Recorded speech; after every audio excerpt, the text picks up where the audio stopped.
Assalamualaikum warahmatullahi wabarakatuh. Salam bahagia, salam sejahtera, salam putri Cempa.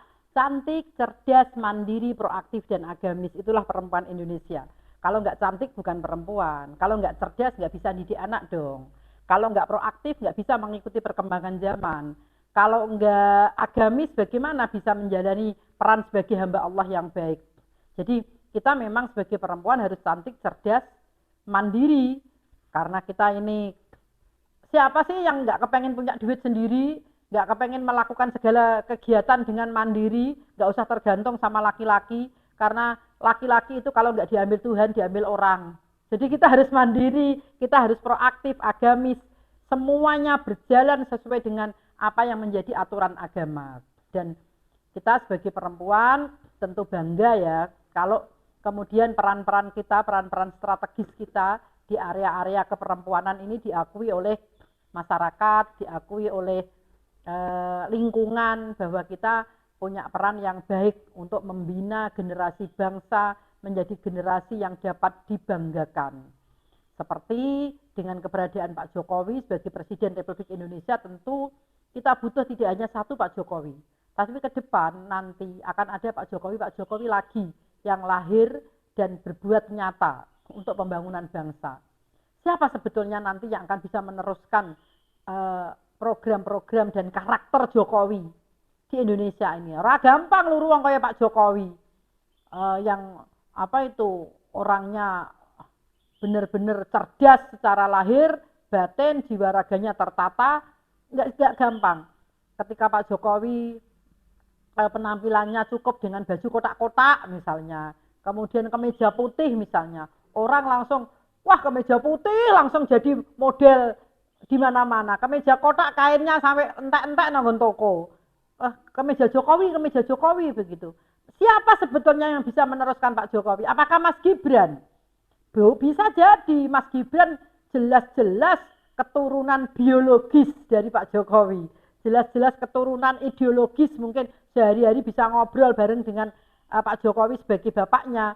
Tetapi di sekarang ini yang publik lihat, rakyat Indonesia menyaksikan ada satu tokoh nasional. Saya katakan tokoh nasional karena kebetulan menjadi gubernur pada suatu wilayah yang menjadi role model secara nasional di Jawa Barat. Ada Pak Deddy Mulyadi. Semua pasti mengakui, wah Pak Deddy Mulyadi ini titisan Jokowi, malah ngeluwei, malah melebihi. Pak Deddy Mulyadi nanti ini akan menjadi penerus Pak Jokowi, cocok untuk presiden untuk 2029 ini nanti. Kalau Pak Prabowo masih hidup, Pak Prabowo sekali lagi lah nggak apa-apa. Pak Prabowo sekali lagi bersama Mas Gibran lagi nggak masalah. Seperti dulu di Jawa Timur kan ada Pak Dekarwo sama Gus Yusuf kan juga 2 periode gubernur, wakil gubernur tetap berdampingan. Nanti Pak Prabowo masih hidup, sehat, mampu, biar Pak Prabowo lagi sama Mas Gibran nggak masalah. Pak Jokowi cukup 2 periode. Siapa sebetulnya titisan Pak Jokowi? Di Jawa Barat ada Bapak Aing. Saya tidak tahu artinya Aing itu apa. Cuman orang itu keren gitu loh. Keren banget Kang Deddy Mulyadi ini. Orangnya keren banget. Seumpama ana janda-janda ada tertarik isa wong duda. Kebetulan Bu Khofifah janda, Kang Deddy Mulyadi duda, Pak Prabowo duda. Kenapa? Yang menjadi pemimpin di Indonesia kebanyakan orang-orang yang single. Ya karena biar prioritas fokus mimpin bangsa dan negara, mimpin wilayahnya. Kang Deddy Mulyadi ini titisan Pak Jokowi. Setuju kan teman-teman? Aku setuju banget. Bahkan bisa melebihi Pak Jokowi. Kalau Pak Jokowi dulu ada kekurangan dalam tipikal komunikasinya, Pak Jokowi itu tidak banyak ngomong, tapi Kang Deddy Mulyadi ini itu menyempurnakan gitu loh. Ngomongnya kepenak, rasional, masuk akal, orangnya baik, dermawan, cerdas, peka, intuisinya kuat kayak wong indigo ngerti, paham iki butuhnya apa? Iki carane penyelesaiannya kepiye? Langsung datang ke lokasi eksekusi, ngetokno duit, wong disangoni gampang. Jadi kalau Kang Deddy Mulyadi dikritik banyak para media sosial, wong kok kakek ngonten, ya apa-apa duitnya ngonten didum-dumno wong kok. Hasilnya ngonten dibagi-bagi orang nggak masalah. Lagian orang do megol-megol, do mabuk minum, pamer aurat saja nggak malu dikontenin kok. Kita bersama tahu lah di YouTube, di TikTok, di Instagram itu banyak sekali perempuan jual diri aurat, laki-laki tidak tahu malu saja dikontenin demi terkenal kok. Lah ini perbuatan yang sangat mulia, yang bisa dicontoh oleh gubernur-gubernur se-Indonesia. Ini loh cara penyelesaian banjir. Ini loh cara penyelesaian bantuan hibah yang tepat sasaran. Ini loh cara penyelesaian masalah apabila ada kejadian di kawasanmu. Kenapa tidak boleh dikontenin? Nah, menurutku Kang Deddy keren banget. Konten terus, bendino lah tak tonton terus. Jabatan punya, fasilitas ada, duit ada, program nyata, masyarakat butuh. Ya nggak apa-apa dikontenin. Wong aku wae sing isane ngomong tak kepengen konten terus kok. Apalagi yang itu jelas bisa berbuat yang nyata kepada rakyat. Jadi Kang Deddy Mulyadi adalah pemimpin Indonesia masa depan yang sangat keren. Apakah Kang Deddy Mulyadi nanti layak menjadi presiden? Layak banget. Tapi kalau Pak Prabowo kepengen, ben Pak Prabowo lagi lah sama Mas Gibran nggak apa-apa. Kang Deddy Mulyadi di Jawa Barat dulu 5 tahun lagi nggak masalah. Nggak usah serakah-serakahan, nggak usah nginti-ngintian. Oke, kita beri kesempatan Pak Prabowo sama Mas Gibran 5 tahun lagi. Selanjutnya biar Kang Deddy jadi presiden. Setelah Pak Prabowo memimpin 10 tahun gitu, nggak masalah. Tapi nanti tiba-tiba Pak Prabowo Kang Deddy sini Kang kader Gerindra masih presiden, ya ora masalah, kenapa tidak? Kalau bukan kita siapa lagi? Kalau tidak sekarang kapan lagi kan begitu. Tapi kalau ada yang bilang bahwa Kang Deddy Mulyadi adalah titisan Jokowi, saya 100% setuju. Bahkan Kang Deddy Mulyadi lebih baik daripada Pak Jokowi ke depannya. Tipe komunikasinya luar biasa. Orang yang demo kalau ditekani, dihadapi, diomongi, dijelaskan jadi kayak duit. Niku pemimpin kok kayak Kang Deddy Mulyadi. Jadi dia tidak dendam, tidak sakit hati, malah dikei duit, dikandani, diperhatikan, dikei duit.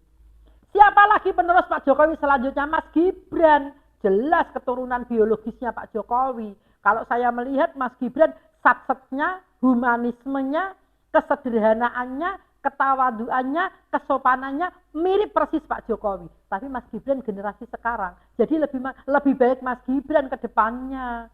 Mas Gibran sudah ditempa sejak muda dengan hal-hal politik yang sangat dinamis.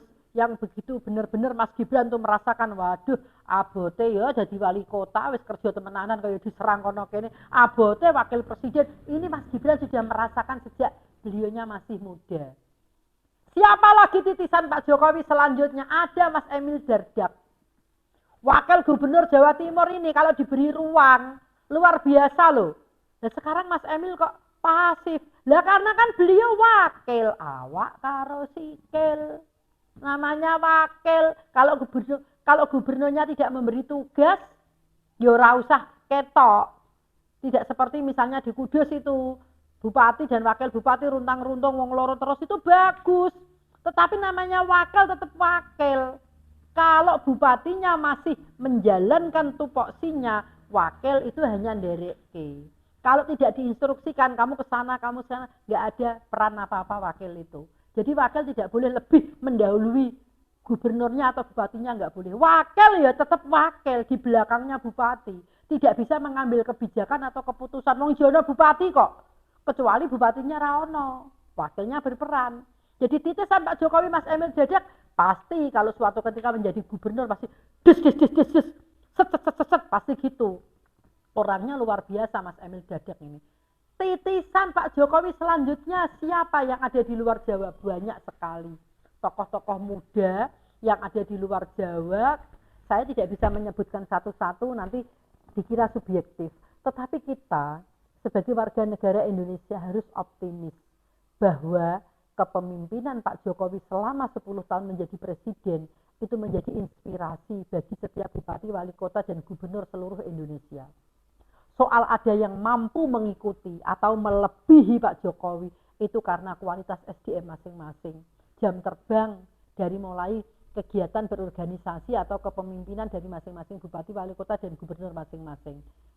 Tetapi mereka mau belajar tentang keikhlasan, ketulusan, kepiawaian, kecerdasan, ketepatan, pengendalian emosional, semua bisa kok menjadi generasi Pak Jokowi. Semua bisa mengikuti cara kerja Pak Jokowi. Tinggal masing-masing kawasan atau wilayah itu skala prioritasnya apa. Kalau Pak Jokowi skala prioritasnya infrastruktur. Karena menurut mindset Pak Jokowi, ketika infrastrukturnya memadai, ekonominya akan stabil, tumbuh, berkembang. Nah, dalane apik kan lungarin diri dia cek-cek tutup gitu loh. Kalau kita semua difasilitasi infrastruktur yang memadai, bekerja juga tidak leren macet beberapa jam sampai kesel, sampai harusnya waktu itu menjadi produktif, menjadi tidak produktif gara-gara kemacetan. Nah, ini mindset yang harus dikembangkan oleh seluruh pemimpin di Indonesia. Tiru cara kepemimpinan Pak Jokowi, tiru cara kepemimpinan Kang Deddy Mulyadi. Monggo, yang baik-baik diambil, yang jelek-jelek ditinggal. Terus siapa lagi yang menjadi titisan dari Pak Jokowi, penerusnya Pak Jokowi? Siapa lagi yang menjadi titisan Pak Jokowi? Ternyata tidak gampang ya untuk menemukan tokoh seperti Pak Jokowi. Lah Indonesia duwe wong kaya Pak Jokowi kok jadi buli-buli wong lur tunggale ora ana. Sapa sing ape ngenteni wong kaya Pak Jokowi? Luru iki lah durung ketemu. Pak Jokowi wis bar, Mas Gibran durung iso karo Pak Jokowi jek enom. Kan ije wakil presiden, Kang Deddy Mulyadi engko sik. Kang Deddy Mulyadi ben luru bojo sik, ben ora duda, ben ana ibu gubernur misalnya. Kayak seperti itu. Ternyata angel cari ganti kayak Pak Jokowi. Maka kalau Indonesia kepengen punya pemimpin yang baik, ayo kita menjadi rakyat ini yang baik. Rakyat yang taat kepada aturan, rakyat yang bisa menghargai pemimpinnya, rakyat yang bisa menghormati lingkungannya. Kita berusaha menjadi rakyat yang mencintai dan mensupport pemimpin-pemimpinnya, siapapun itu. Dari mulai ketua RT, RW, kepala desa, camat, semua yang menjadi pemimpin kita hargai. Jangan sampai di belakang kita menghina. Apalagi sampai berhadapan-hadapan berani menghina, jangan. Karena tidak ada pemimpin berarti tidak ada rakyat. Nah, sebagai seorang pemimpin juga harus peka dan peduli kepada rakyat. Ikuti cara model Pak Jokowi, di mana-mana bawa kaos, bawa sembako, di mana-mana programnya bersentuhan dengan rakyat langsung, pemberdayaan UMKM, di dunia kesehatan, pendidikan, sertifikat gratis. Kemudian semua disentuh sama Pak Jokowi. Harga BBM yang sama di seluruh Indonesia, harga bahan bangunan yang sama di seluruh Indonesia. Pak Jokowi kok pokoknya memulai hal itu dengan hati gitu loh. Peka. Persoalannya masyarakatku iki apa? Rakyatku iki butuh apa? Itu peka gitu loh beliaunya. Sehingga rakyat mau menyerang itu angel. Dan ternyata luru gendine Pak Jokowi yo angel. Maka mari kita sebagai ibu-ibu, mumpung masih bulan April di hari Kartini, ciptakan anak-anak kita ini menjadi anak-anak yang cerdas, punya integritas. Anak-anak muda dididik yang baik di rumah, santun, beradab, berakhlakul karimah. Anak-anak muda yang selalu produktif, kreatif. Anak-anak muda yang selalu menghormati kepada yang lebih tua. Tidak usah punya anak yang selalu ikut demo-demo anarkis, ngerusak fasilitas publik, jangan. Ojo sampai duwe anak sing kalau ngomong sama orang lain itu meribatnya sampai gini-gini melilik-melilik seperti kemarin kayak Kang Deddy Mulyadi, itu jangan. Itu anak yang salah didikan. Kenapa saya katakan salah didikan? Karena anak itu ikut orang tuanya. Kalau setiap hari orang tuanya suka berbohong, anaknya yo ngapusi terus. Kalau setiap hari orang tuanya itu suka marah-marah, anaknya yo suka marah-marah mengumpat terus. Mumpung ini masih panjang anak-anak kita, ayo kita ciptakan anak-anak yang pintar, punya integritas. Siapa tahu meskipun kita nanti orang biasa, anak-anak kita menjadi orang yang luar biasa. Seperti contoh yang ada pada Bapak Presiden kita, Insinyur Haji Joko Widodo. Salam bahagia, salam sejahtera, salam putri Cempa, cantik, cerdas, mandiri, proaktif, dan agamis.